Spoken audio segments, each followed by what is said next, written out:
Hi friends, Geetha ഗോവിന്ദത്തിൻ്റെ പുതിയൊരു എപ്പിസോഡിലേക്ക് എല്ലാവർക്കും സ്വാഗതം. അങ്ങനെ നമ്മുടെ രാധിക വരുണിനെ വിളിച്ച് പറയുന്നുണ്ട്, മോനെ, നമ്മൾ ഭയപ്പെട്ടതുപോലെ സംഭവിച്ചു. ഗീതു പ്രഗ്നൻ്റ് ആണ് എന്ന കാര്യം. ഗീതു പ്രഗ്നൻ്റോ? അതെ, ഇനി AGMൻ്റെ സ്വത്ത് മുഴുവൻ അനുഭവിക്കാനുള്ള യോഗം അവരുടെ സന്തതി പരമ്പരകൾക്കാണ് എന്ന് പറയുമ്പോൾ അത് യോഗമല്ലമ്മേ, വിധിയാണ്.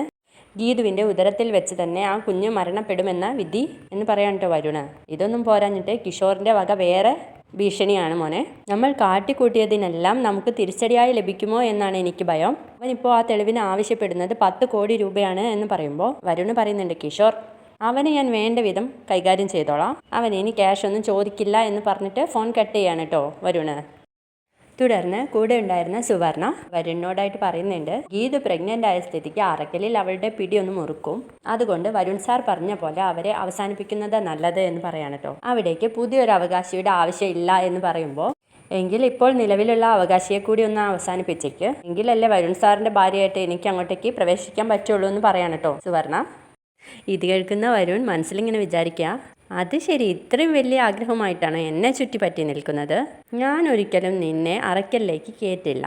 ഗോവിന്ദേട്ടനെ ഇല്ലാതാക്കിയാൽ മാത്രമേ രേഖയെ ഒഴിവാക്കി എനിക്ക് മറ്റൊരു വിവാഹം കഴിക്കാൻ പറ്റൂ എന്ന് മനസ്സിലിങ്ങനെ ഓർത്തുകൊണ്ടിരിക്കുമ്പോഴാണ് നമ്മുടെ സുവർണ രേഖ മുഖത്തടിച്ച് ഇങ്ങനെ ഓർക്കുന്നത്. അപ്പോൾ പറയുന്നുണ്ട്, അവൾ എന്നെ കരണത്തടിച്ച് അന്ന് തന്നെ ഞാൻ മനസ്സിൽ കുറിച്ചിട്ടതാ വരുണേട്ടൻ്റെ ഭാര്യയായിട്ട് അറക്കലിൽ വന്ന് കയറണമെന്ന് എന്ന് പറയുമ്പോൾ വരുണ് പറയുന്നുണ്ട്, രേഖയെ ഒഴിവാക്കി ഞാൻ മറ്റൊരു പെണ്ണിനെ കല്യാണം കഴിക്കും, അതൊരിക്കലും നീ ആയിരിക്കില്ലടി എന്നിങ്ങനെ മനസ്സിൽ ഓർക്കുകയാണ് കേട്ടോ. തുടർന്ന് കാണിക്കുന്നത് അവർണികയാണ്. അപ്പോൾ കിഷോർ റൂമിലേക്ക് വരുമ്പോൾ അവിടെ സെറ്റി കാണും കേട്ടോ. അപ്പോൾ ഈ റൂമിൽ എന്തിനാ സെറ്റി എന്ന് ചോദിക്കുമ്പോൾ, ഇവിടെ ഇപ്പോൾ അച്ഛനുള്ളതല്ലേ, നമ്മൾ 2 റൂമിലാണ് ഉറങ്ങുന്നതെന്ന് അച്ഛൻ അറിയണ്ട എന്ന് പറയാണ് കേട്ടോ. എങ്കിൽ പിന്നെ നീ ആയിരിക്കും സെറ്റിയിൽ കിടക്കുന്നതല്ലേ എന്ന് കിഷോർ ചോദിക്കുമ്പോൾ, അല്ല, നീയാണ്. അങ്ങനെയാണെങ്കിൽ എനിക്ക് ഡിവോഴ്സിനെ പറ്റി ചിന്തിക്കേണ്ടി വരുമെന്ന് പറയാണ് കേട്ടോ. അപ്പോൾ വർണിക പറയുന്നുണ്ട്, ഡിവോഴ്സ് ചെയ്തോ, എൻ്റെ അച്ഛൻ നമ്മുടെ 2 പേരുടെയും പേര് തന്ന സ്വത്തൊക്കെ എന്നെ ഏൽപ്പിക്കണം എന്ന് പറയാണ് കേട്ടോ വർണിക. അതൊരിക്കലും നടക്കില്ല, ഇതൊക്കെ എനിക്കും കൂടെ അവകാശപ്പെട്ടല്ലേ എന്ന് ചോദിക്കുമ്പോൾ, അല്ല, ഇതെനിക്കും എൻ്റെ കുഞ്ഞിനും അവകാശപ്പെട്ട എന്ന് പറയാം കേട്ടോ. നിൻ്റെ കുഞ്ഞിനെ നീ പുറത്തെവിടുന്നെങ്കിലും സമ്പാദിച്ചതാണെന്ന് ചോദിക്കുകയാണ് കിഷോർ. അങ്ങനെയാണെങ്കിൽ തന്നെ അതിൻ്റെ അച്ഛൻ്റെ പോസ്റ്റിലേക്ക് ഒരാൾ വേണ്ടേ, അതിന് വേണ്ടി തന്നതാ നിൻ്റെ ഈ സ്വത്ത് എന്ന് വിചാരിച്ചാൽ മതി എന്ന് പറയുമ്പോൾ പറഞ്ഞിക്ക് അങ്ങ് കല്ലി പൂണ്ട് നിൽക്കുകയാണേ. എന്നിട്ട് വന്നിട്ട് കിഷോറിനെ അടിക്കുന്നുണ്ട്. എന്താ നീ പറഞ്ഞത്? എൻ്റെ ഈ കുഞ്ഞ് നിൻ്റേതല്ലെന്നോ? അങ്ങനെ ഞാൻ തർപ്പിച്ച് പറഞ്ഞിട്ടില്ല, നീ അങ്ങനെ പലതും പറഞ്ഞപ്പോൾ എനിക്കൊരു ചെറിയ സംശയം എന്ന് പറയാം കേട്ടോ കിഷോർ. എൻ്റെ സ്വത്ത് വേണം, എന്നെയും നമ്മുടെ കുഞ്ഞിനെയും നിനക്ക് ആവശ്യമില്ല. എൻ്റെ അച്ഛൻ്റെ സ്വത്തുമായിട്ട് എന്നെയും കുഞ്ഞിനെയും ഉപേക്ഷിച്ചിട്ട് നീ വേറെ പുളിങ്കൊമ്പ് നോക്കി പോകാനാണ് ഉദ്ദേശമെങ്കിൽ നടക്കില്ല മോനെ. ഞാൻ എൻ്റെ കാൽ കീഴിലിട്ട് നിന്നെ ചവിട്ടി അരയ്ക്കും എന്നൊക്കെ പറയുന്നുണ്ട് കേട്ടോ. അപ്പോൾ കിഷോറും നന്നായിട്ട് തിരിച്ചൊക്കെ പറയുന്നുണ്ട്. അവസാനം അവർണിക പറയുന്നുണ്ട്, എനിക്ക് നിൻ്റെ അടിമയൊന്നും ആവേണ്ട ആവശ്യമില്ല.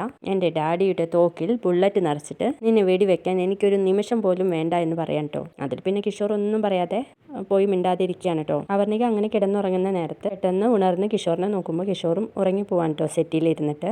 ഇത് നല്ല സമയമാണ് ഗീതുവിന് വേണ്ടിയിട്ടുള്ള വീഡിയോ എടുത്തു കൊടുക്കാൻ എന്നൊക്കെ പറഞ്ഞിട്ട് കിഷോറിൻ്റെ അടുത്ത് പോയിട്ട് ലാപ്ടോപ്പൊക്കെ ഒന്ന് പിടിച്ച് വാങ്ങി വെക്കുന്നുണ്ട്. അങ്ങനെ അപ്പുറത്ത് പോയി പോക്കറ്റിൽ നിന്ന് എന്തോ എടുക്കുന്ന നേരത്തെ കിഷോർ ഉണർന്ന് പോവാണ് കേട്ടോ. എന്താ വേണ്ടത് എന്ന് ചോദിക്കുമ്പോൾ, എല്ലാം ഉറങ്ങുന്നത് കണ്ടിട്ട് ഒന്ന് കിടത്താൻ ശ്രമിച്ചതാ എന്ന് പറയാൻ കേട്ടോ അവർണിക. അപ്പോൾ എന്നോട് സ്നേഹം ഉണ്ടല്ലേ എന്നൊക്കെ പറഞ്ഞിട്ട് കെട്ടിപ്പിടിക്കാൻ ശ്രമിക്കുമ്പോൾ അവർണിക ഒറ്റ തട്ട് കൊടുക്കുകയാണ് കേട്ടോ. എന്നിട്ട് നിനക്ക് ആയുസ് വേണമെങ്കിൽ നീ നിൻ്റെ പാട് നോക്കി പൊയ്ക്കോ എന്ന് പറഞ്ഞിട്ട് വീണ്ടും അവർണിക ചെന്ന് കിടന്നുറങ്ങുകയാണേ.